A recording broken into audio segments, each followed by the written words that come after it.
definitely it was the sound of someone screaming. Oh my god, what if this flight gets hijacked? There was this such a loud noise of a man like yelling something. Two really big police officers took him on the side. They didn't look like normal airport security people.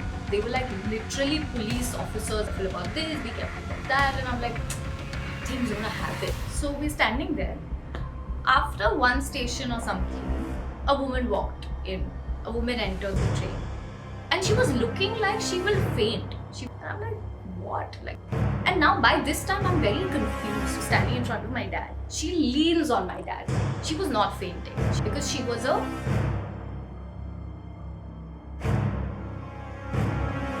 Hi guys, I'm Shruti. Welcome to my YouTube channel. I'm just curious. Today is a very different kind of a video that I'm making. It's about the stories from my recent travel to Paris and Greece.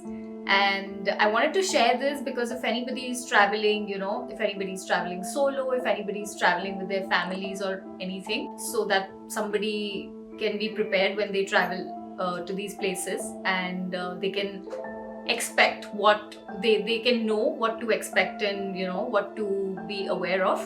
So I have like a few stories that I want to tell, and I'm going to say it in a sequence. The last one being the most scary one. Hope you guys like it, and yeah, let's start. So the first one is, so this is when I was just taking my flight from Ahmedabad to Paris, and we boarded our flight. Everything was great, everything was fine, and we sat in our seats, and around I think midnight there was this sound that came. I don't know what sound it is, but it seemed like, because everyone was sleeping, so like I don't know, like you can't tell, but definitely it was the sound of someone screaming.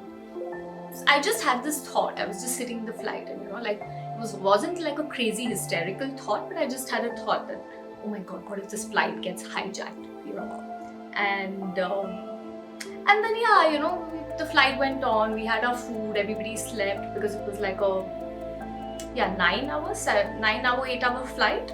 So we all slept and everything, and everybody was tired. So around midnight there was this loud noise that came of someone screaming, and everybody in the plane woke up. Everybody, even the lights of the cabin got switched on and everything. And I even saw, I think, flight attendants or somebody, they also got very alert that, oh my god, what is this sound, what happened? And I just held on to my seat and was like, oh my god, damn, I thought that this plane might get hijacked, and I think it's getting like this is it, like it's getting hijacked, because there was this such a loud noise of a man like yelling something. Now I don't know what it was. I don't know if he was having like a thing with a flight attendant, he was uncomfortable, he had a situation, or I don't know what. But I think because everyone was sleeping and this loud noise woke them up, like everybody for 5 minutes just looked around, and everybody was scared, like something is going to happen in this flight. Thankfully we all waited, nothing happened, and the lights got turned off of the cabin, and eventually everyone went to sleep. Now there was no explanation given, there was no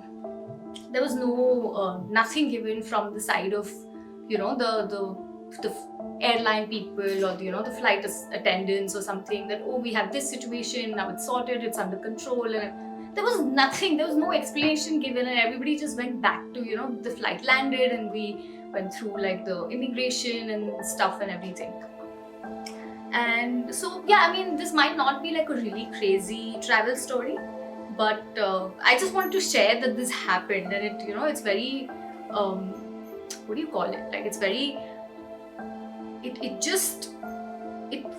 gives you this feeling of like like you just get shocked and you just freeze in that moment, thinking that oh, something might be happening. Thankfully, by God's grace, nothing happened. But yeah, so this was the first story, and yeah, now let's move on to the other one.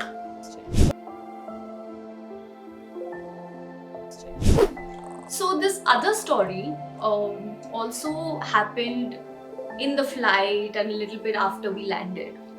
So when we all sat down, when we all got to our seats in the flight and we sat down and everything. So here was my mom and I was in the middle seat and there was somebody else next to me. And we were on the corner row kind of, and there was this one middle row where there were 4 seats. And so I think 2 rows ahead of me in the middle seat, a gentleman like walked in, like not a very elderly person or an old person, but kind of a young man, boy, man, something around like 20s, 30s, something like that, not very old.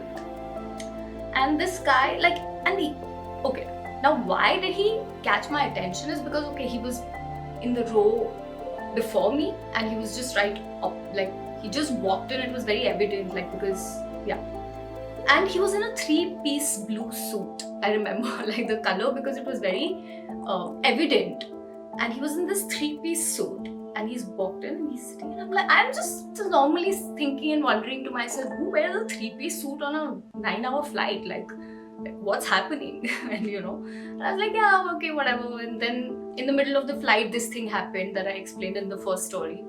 So, okay, fine. In the morning when we landed, in my mind, I'm just thinking about what happened in the middle of the night in the plane. And I was like, who screamed? And I was like, I should have asked the flight attendant, but I did not. Like after we landed and I got out of the plane and I was in the queue for immigration, I was like, I should have asked the flight attendant, which I forgot. I did not, because okay, it was early morning, you've just landed, and I've just landed in Paris, which is like the big deal to me. So I'm like, I was totally into that. So I did not ask, and now we've landed, we finished the immigrations, and now we are waiting near the luggage belt to receive our luggage, like my mom and I. And my mom is standing there and I just tell her that, let's get the luggage trolley, because we had like huge bags. And so we just got our luggage trolley, and we were standing and waiting near the conveyor belt to collect our luggage. Pretty normal, nothing insane, nothing crazy. Now I again noticed when I went to get the luggage, like the trolley, this guy in the blue suit, kind of like is looking at me, or kind of like noticing me or staring at me, something. And even in the flight, I felt like once that happened, but I didn't think anything of it, because I was like, it's not a big deal. Like once he might and I also maybe looked at him once, like I didn't look more, so I don't know if and I took it very normally. But then when I went to get my trolley, and then when he was around me at that time also, something felt odd. But yeah, I was like, okay. And I feel like girls have a very good instinct when it comes to these things. Like they have a very good peripheral, spatial, or whatever you call it, like instinct or knowledge or whatever. They're very aware of their surroundings, and if somebody's looking at them in a weird way, let's just say. So now this guy is like, he looked at me for a second or something, and it felt odd to me. Now I've taken my trolley, I'm waiting at the conveyor belt with my trolley, my mom is next to me. And so I'm waiting where, exactly at the point where they're dropping the luggage. So the luggage is getting dropped right where I'm waiting. And this guy who's in this guy who's in a blue suit, like he's standing like a few people, next to me. Like there are 2 people in between, and then he's standing there. And then there is also this thing that people have at airports that you can, just go under, that line thing, the blue strap thing or something, that was also in the middle. And then he was standing on the other side. But point being, he was not very far from where the bags were being dropped and where I was standing to collect the luggage. Now I'm waiting there, standing there for a while, thinking that okay, my luggage will come and everything. And so turns out that this guy's bag just arrived, and I am coincidentally looking in that direction. So I'm looking at that direction, not looking at him, but I'm just looking around. And when his bag arrived, I happened to look in this direction at the airport, like around. And so he is kind of trying to do this, what do you call it? Trying to kind of point to me and signaled to me that, oh, that's my bag, can you please take it? And I just completely ignored it and I just completely avoided it because there were like two people also standing in the middle, and everybody found that pretty weird because everybody was looking at him because, like I said, it wasn't too much distance. Like if he saw his bag, he could easily like come around and get the bag because the belt, if you go at the airport, the conveyor belts are not very fast. So he could easily like move and get his bag. But he chose to stand there for 5 minutes. He kept standing there for 5 minutes, pointing to me, looking at me, and I was not looking at him. I didn't make eye contact with him. But I knew that he's like looking at me, and I purposely was trying to look around and not have an eye contact with him. And he was just like trying to do that, oh, that's my bag, like whatever, like. And I didn't get it. And then he came around and then he got his bag. And I was like, that's weird. Like, why would he think that I would get his bag? Like, if there was an elderly person who was in a wheelchair, I would definitely help. Why not? But if there's somebody who's young, who can definitely walk like for 1 second and get their bag, I'm not going to touch their bag. And normally also, why I'm telling you this story, I'll tell at the end of the story. But yeah. So once he collects his luggage and once then we are waiting, my mom and I, to get our bags. And then our bags arrive after a while, and then we take our bags and we're about to exit. We're about to leave the airport. So now we're leaving and we see this guy standing with all his luggage. He had a lot of luggage. And two really big police officers took him on the side. Like, they were like, and they didn't look like normal airport security people. They were like literally police officers, and I don't know if everywhere, I've not seen such huge built people in police in India or at the airport in India. But they were like, one of them was a woman and the other one was a guy, and they were standing next to him and they were wearing this police vest, and they were standing and they were trying to like take him away into a room that was there. And I happened to leave at that time and there was nobody around, so he was very visible. Like he was just here and I was just here leaving with my mom, and that area wasn't like crowded. It was pretty empty, so you could see that. Oh. And so the two police officers are standing with him and they're pointing something at his bag, something that they want to check his bag or something, and then they take him inside the room. And then I tell my mom that you see that guy that that was pointing towards his bag. And my mom is never like alert about these things, so I just had to explain to her the whole situation, that oh, see that boy that was pointing to the bag, the police officers just took him on the side. He was trying to point to the bag thinking that I should get the bag and touch it so that people will think that it's my bag, so that the security or police people will think it's my bag. So the point of sharing this whole story is that I had heard long back from someone that somebody might have tried to help someone at the airport and with their bag, and apparently the bag had some prohibited items, or like I don't want to use the word, but like some prohibited stuff, and they were caught, it was not their bag. So since then I'm very careful. I don't touch people's luggage at the airport. I don't let anybody touch my bags or anything.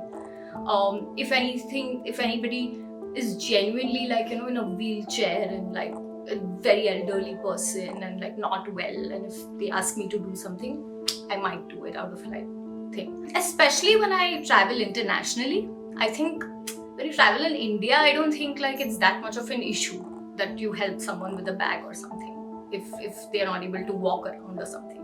But I feel like I'm careful about these things more when I travel internationally, because I feel like these things happen more when you're traveling to other countries, because there's so many, and Paris is such a huge busy airport. Like so many people from different parts of the world are traveling and arriving and landing in Paris on a daily basis from all parts of the world.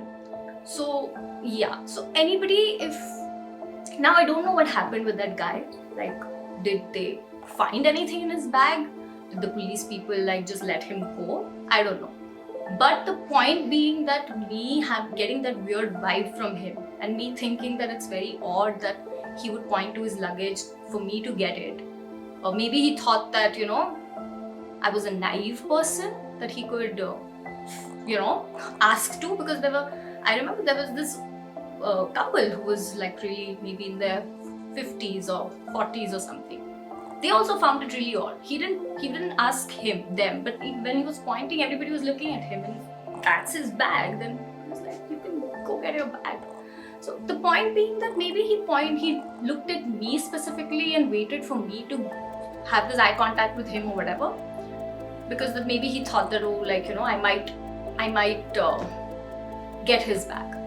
But yeah, I feel like it's very important to be aware and to be very cautious and skeptical, or maybe just trust your instinct. If somebody feels weird, if you feel like somebody looked at you weird and you got that weird vibe, then I feel like you need to trust that. So yeah, if anybody is traveling, and if anybody is traveling solo, there are so many things nowadays where people tell you, oh, solo girl travelers, we need good, all good. But I feel like all these things are so important. You need to be safe more than anything. So I feel like if even one person watching this, and if they become cautious and they can be safe while traveling, then I would feel so good. Like I would feel like, oh, it was worth making this video. So now we'll move to the other story, the third one.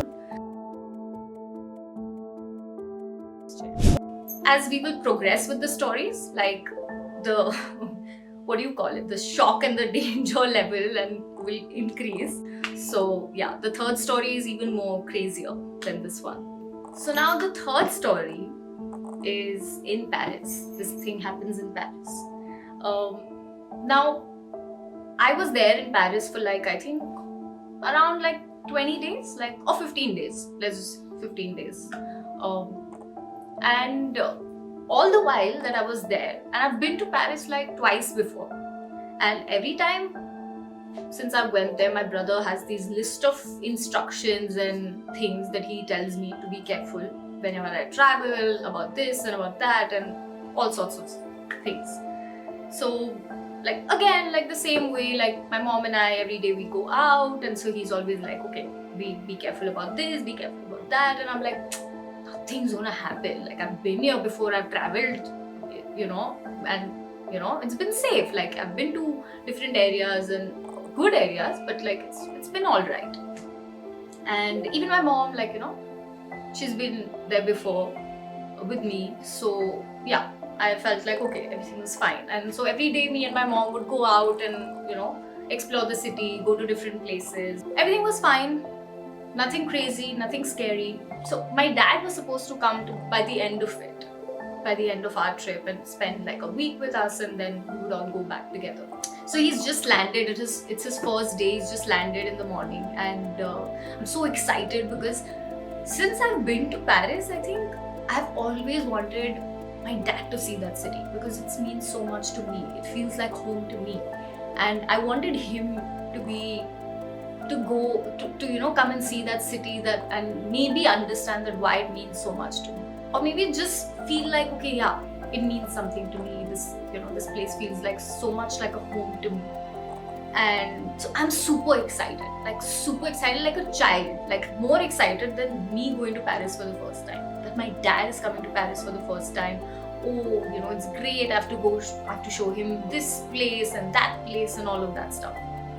And now, so he's landed, and I'm we're discussing, okay, where do you want to go? What is the first thing that you want to see in the city and everything?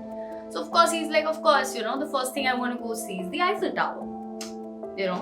Very normal. Because that's, I think, the first thing that I also did. When I went to Paris for the first time, I think the second day I went to Eiffel Tower with my brother and my cousin sister and her family and everything. So okay, we're like, okay, let's just get ready, let's have breakfast, let's eat something, and then we head out. And then of course we come back late in the evening. So yeah, great, like normal, like every day, we get ready, we leave.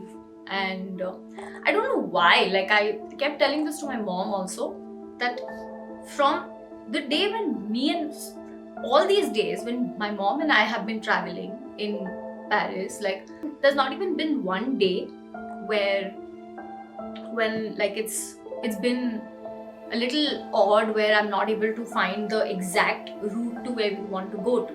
You know, it's always like there's this app, you put where you want to go, and it tells you that, oh, you need to take this train, you need to walk this much, and all sorted. Very simple, nothing to get overwhelmed about. And I was like, yeah, okay, this is the same normal simple day.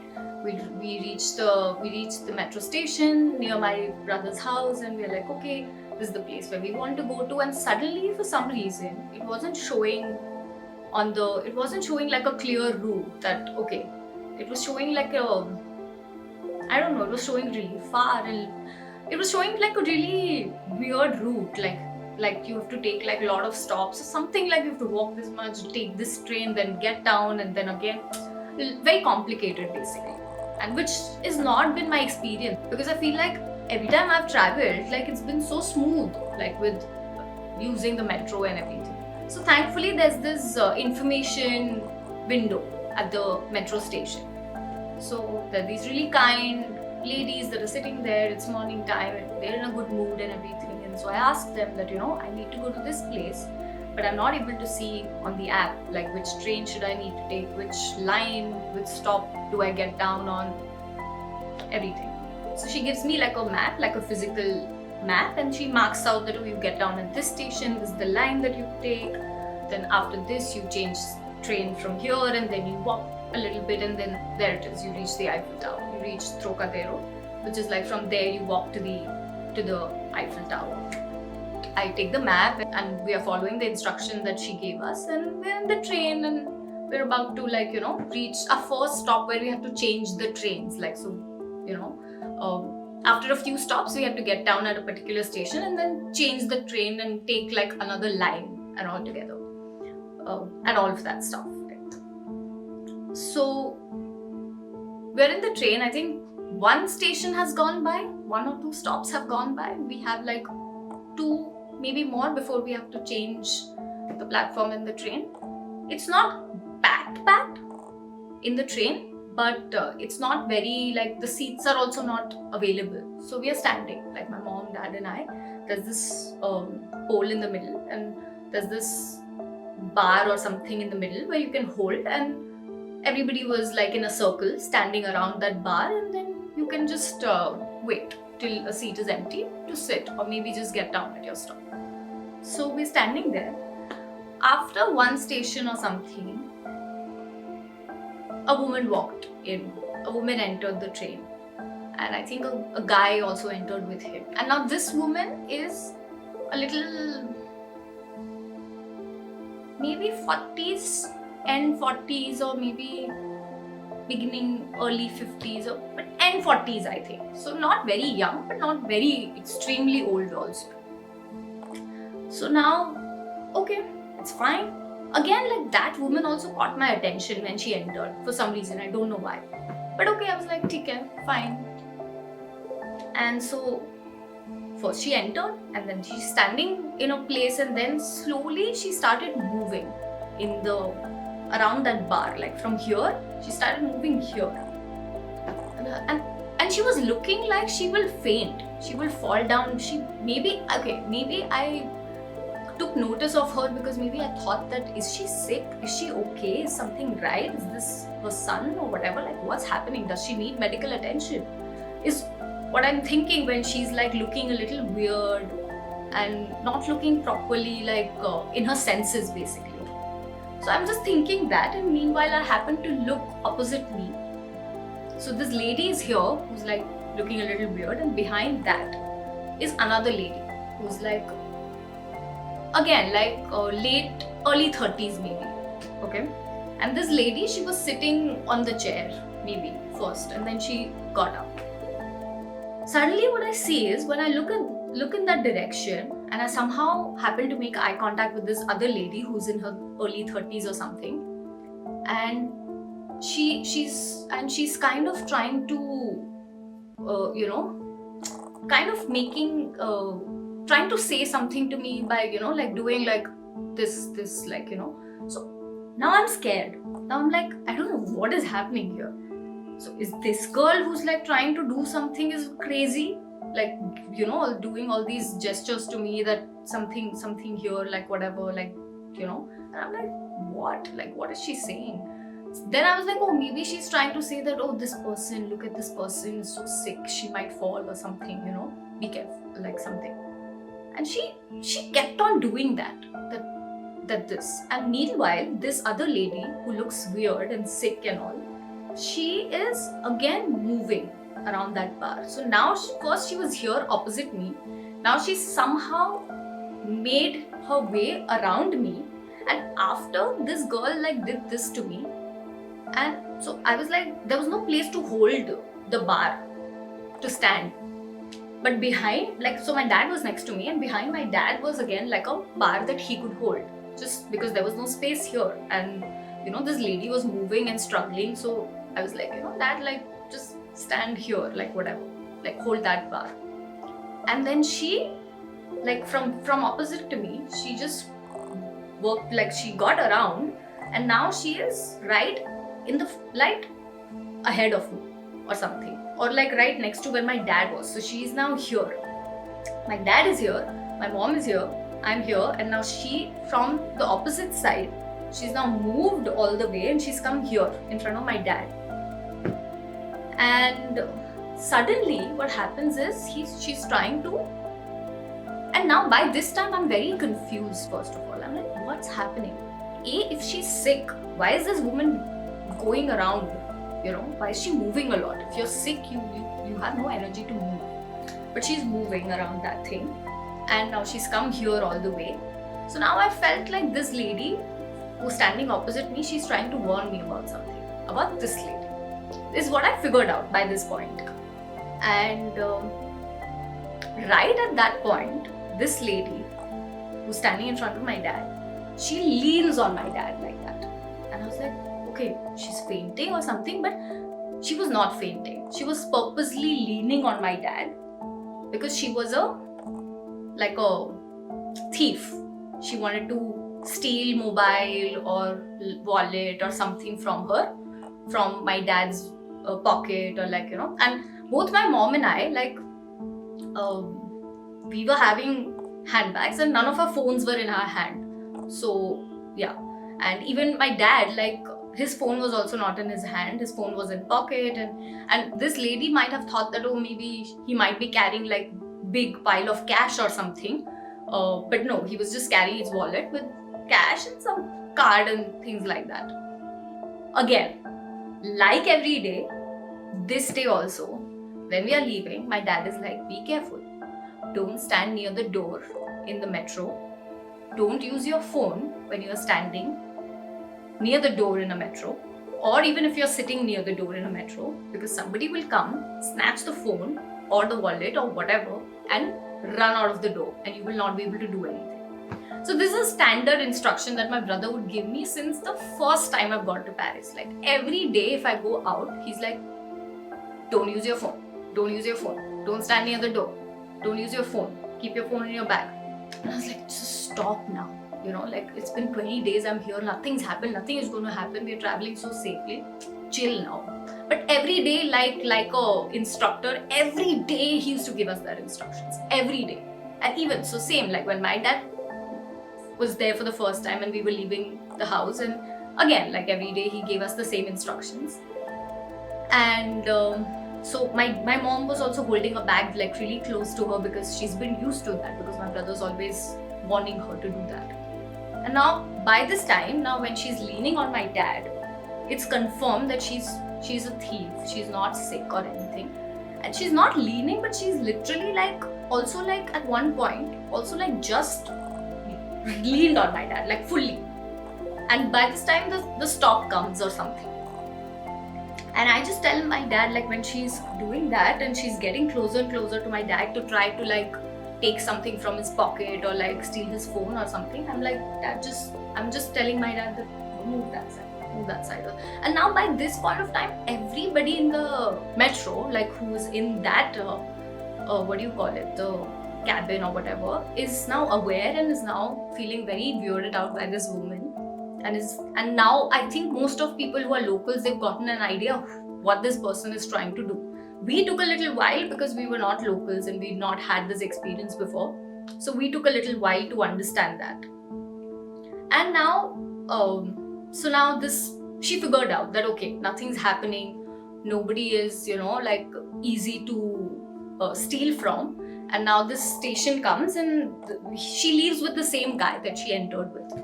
As soon as she leaves, I'm like, oh my God, like, like my brother always keeps telling me, and today I actually saw it happening, and happening with us, not with somebody else, and yeah. So I'm like, okay, this is what he meant. And the moment she leaves and the train leaves from that station, the metro leaves from that station, this other woman who's standing opposite me, she tells me that she was trying to steal from me. That's why I got up from my chair and I warned you. I was trying to like tell you that, oh, be careful of that lady. Because she, like I said, she was like making her way around. She went around that whole thing, seeing like, that whatever she could steal from anybody. She tried her luck through by going around that whole thing the moment she entered the door. And I thanked this girl so many times. I just felt like so good about the fact that this other girl, like she not only like secured her belongings, but she was trying to warn other people around that, that be careful, that, you need to be careful of her. Irrespective of, sometimes when people do these gestures and all of, when you travel in a metro, everyone's a stranger mostly. So it can be very easy for someone to, like I was questioning in the beginning, like, is this person weird who's making eye gestures, to me about something, or is this person weird who's looking sick or something? I was confused because you don't know what to believe. You don't know who to believe. And when you're traveling and when somebody's a stranger. But yeah, one thing I want to say in this whole thing is that this we experienced while we were going to the Eiffel Tower. So I feel like that is one major thing to take away from this story, that all of Paris and all other stations and all other places, every place is a safe place, but I think when you travel to the Eiffel Tower, since it's such a touristy place, people feel like you are more they can steal from you better, because local people are kind of aware. So I think if you go to Paris and if you travel to the Eiffel Tower by metro, be very careful of these people who, don't have your phones out. Like I'm being my brother, like he's like always told me this, don't have your phones out when you're standing in a metro. Don't have your phones out. Make sure you're not carrying too much cash, make sure every time you travel, you don't have all your cash with you, so that if something happens, you've not lost everything, right? So just be aware and be careful if you're traveling to Paris for the first time. And yeah, enjoy the city. I love that city and have a lot of fun. And I hope you love the Eiffel Tower. I hope you love that city. I hope you have like a really nice experience when you travel to Paris, and none of this kind of stuff happens when you travel to Paris. So yeah, just be safe and just be careful. So now we'll move to the last and the final story from my trip